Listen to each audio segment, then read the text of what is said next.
తెలంగాణలో ప్రభుత్వం చేపడుతున్న ప్రాజెక్టులకు ఎత్తిపోతలే ఆధారం. శ్రీశైలం లెఫ్ట్ బ్యాంక్ కెనాల్ కూడా ఇదే కోవకు చెందుతుంది. వైఎస్ హయాంలో జయప్రకాష్ అసోసియేట్స్ సంస్థ 1924 కోట్ల రూపాయలతో కాంట్రాక్ట్ దక్కించుకుంది. ఈ భారీ ప్రాజెక్టుకు 1983లో శంకుస్థాపన జరిగింది.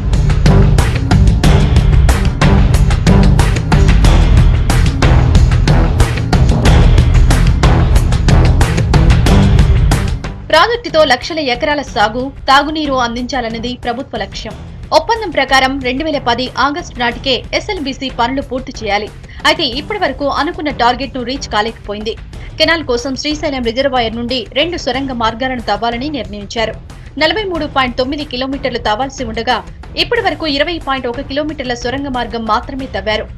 తవ్వకానికి అయ్యే ఖర్చు పెరగడంతో చేతులెత్తేసింది జయప్రకాష్ అసోసియేట్స్ సంస్థ.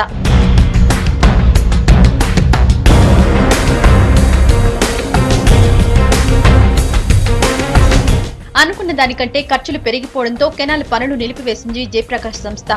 అదనంగా 1200 కోట్ల రూపాయలు కేటాయిస్తే తప్ప ముందుకు సాగమని స్పష్టం చేస్తోంది. లేదంటే ఒప్పందం రద్దు చేసుకోవాలని డిమాండ్ చేస్తోంది. దీంతో ప్రభుత్వం అయోమయంలో పడింది.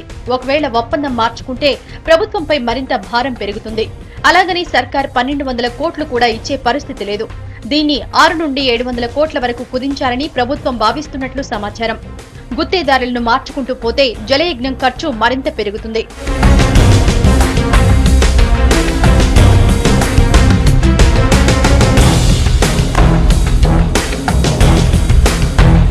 ఒప్పందం ప్రకారం కాంట్రాక్టర్ పనులు పూర్తయ్యే వరకు తప్పుకోవడానికి వీల్లేదు.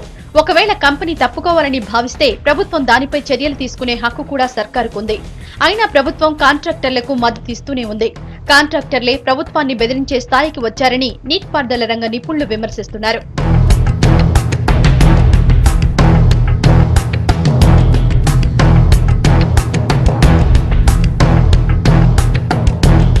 కేవలం డబ్బుల కోసమే జయప్రకాష్ అసోసియేట్స్ తక్కువ ధరకు టెండర్ వేసిందనే విమర్శలున్నాయి.